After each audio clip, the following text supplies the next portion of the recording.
Hi guys, welcome back to my channel. My name is Chit-chat. You can call me B. Welcome to another episode of Sisterhood Chit-chat. For those of you who are new, welcome to my channel. We talk about all things women, all things being a boss, all things relationship and tips. If that's the kind of things that you're interested in, go ahead and subscribe. You guys already know the drill. Let's get into it. Are women in the 21st century being forced to settle out of fear of not getting married? I already did this topic with the sisterhood. I'm going to show you guys some of the comments, the answers that I've gotten from different women with different perspectives, and then I'm going to say my view as usual. Hi you guys, hey guys, it's another day. It's not the same day that I filmed the first part. So without any further ado, let's read the first comment. Oh child, where does one even start? At the beginning. I know a lot of friends who just want to get cooped up with a man and start performing wifely duties without requiring any kind of commitment from a guy. It's like we are conditioned to just be okay with what we are given, and what we actually deserve never sees the light of day. It's like the conditioning part I totally get, because everything is so fast. We have settled. We definitely have settled. I like to speak on stats, and when I look at the stats now, we are not even settling anymore. We are, making bad decisions. We want to be cooped up with a man and do wifely duties without any promise of a commitment or without a commitment.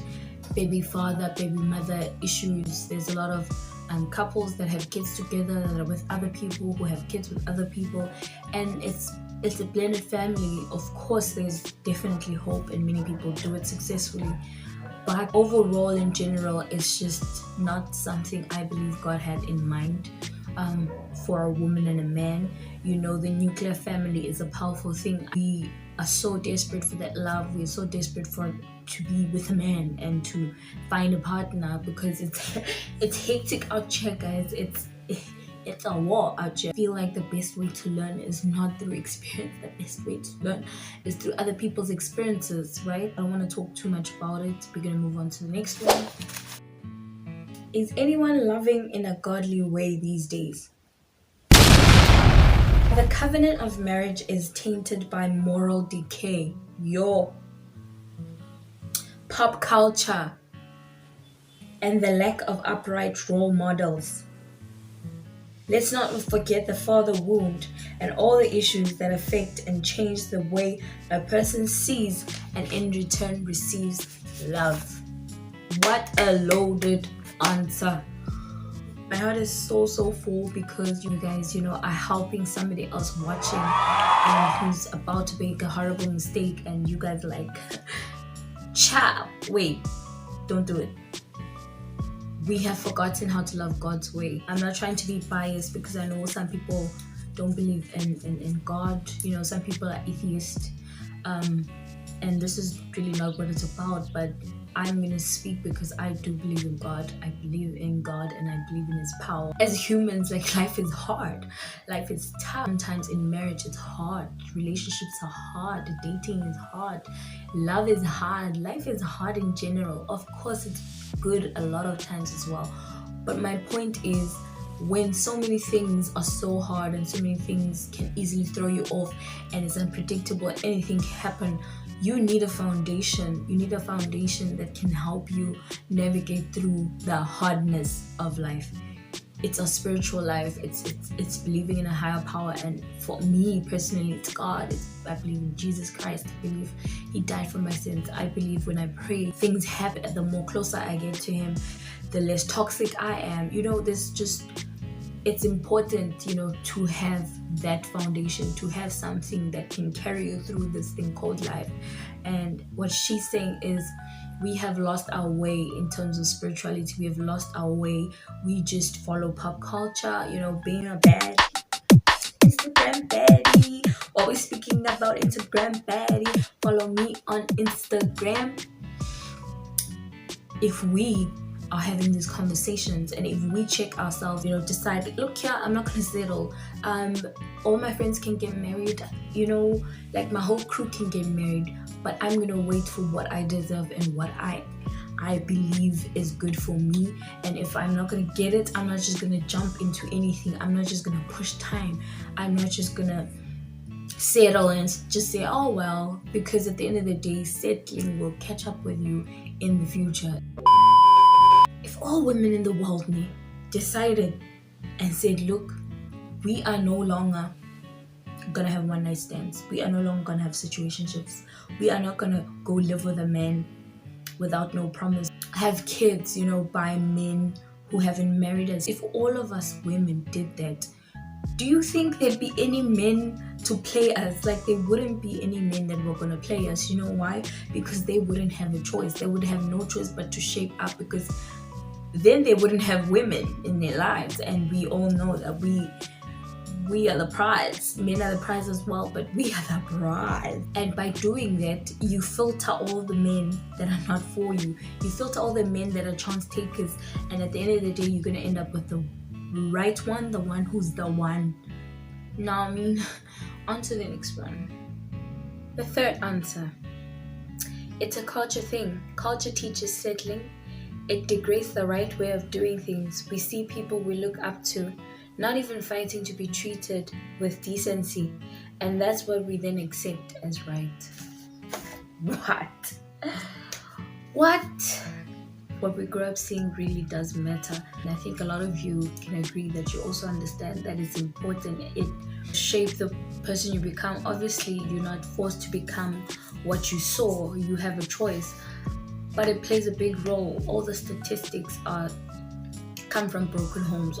I think as African people in general, we need to really focus on counseling, therapy, because for the longest time our parents are like, you don't need that, or people around us, elders, were like, what is that? Why must you go tell people your business? But I've come to learn, especially this year, that when you talk about things, when you dig deep, back to your past and you deal with certain things, it in turn changes you, it makes you better. It brings out the better, and you learn to now navigate and choose the good stuff that you learned growing up from your family, from your parents, and then you take away the ones that you feel are not good for you.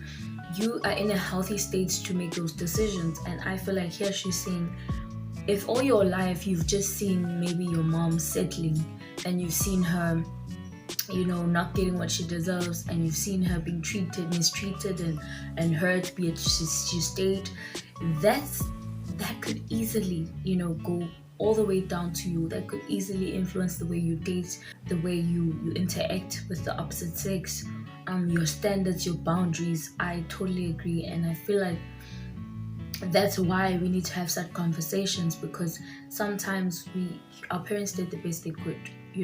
They come from different situations, they went through different things. That doesn't mean that now we must just say, oh well, I grew up like this, my parents were like this, or my father was like this, or my mom was like this, therefore I'm like this.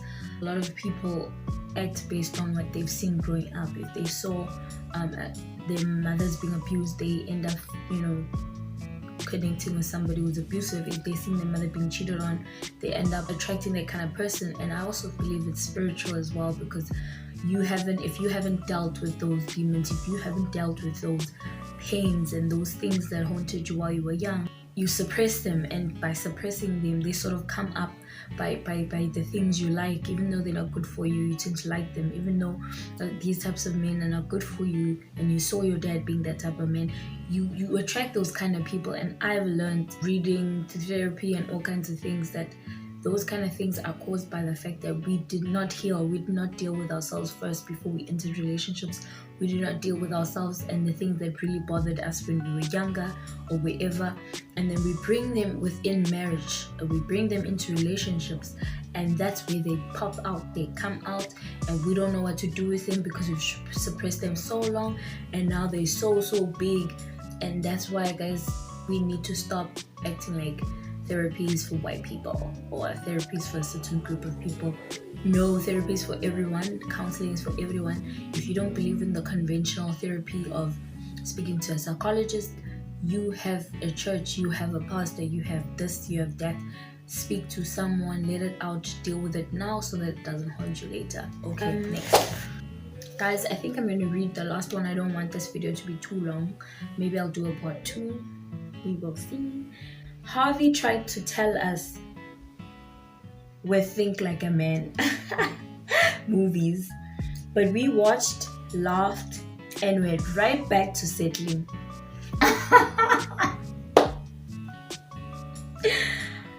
Yo, men are not even talking about marriage anymore because everything goes. We have lowered our standards so much they must be scared to propose.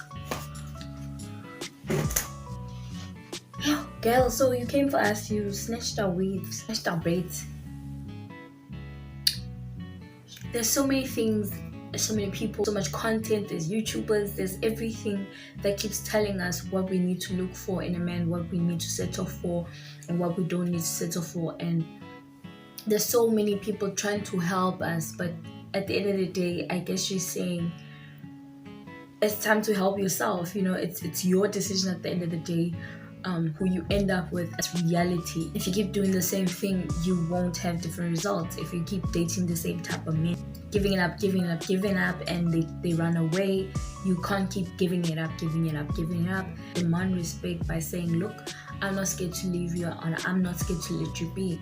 If you really love me, you'll prove it, you'll show it, but I'm not gonna run after you. We don't think logically when we're in love, and that causes us to act out of character, and that causes us to not see the situation for what it really is. You know, there's a saying, I've read many articles that say a man, after 6 months of knowing you're dating, he already knows if he wants to be with you for life or not. Doesn't mean he's going to do it at the moment, but he knows. I guess my biggest thing is, why are we still in relationships for 6 years, 7 years, 8 years? What is it that we're hoping to achieve? Don't we have the inner strength to walk away?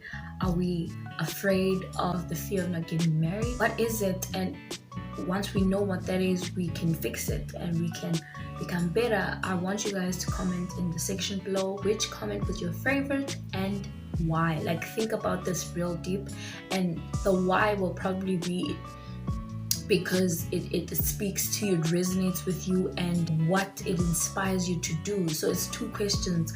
Which comment from these ladies was your favorite? Why was it your favorite? And how is it going to change your life forward? Thank you so much, guys, for watching this channel. Comment, like, subscribe, share, do what you gotta do, make the sisterhood grow, and I love you guys.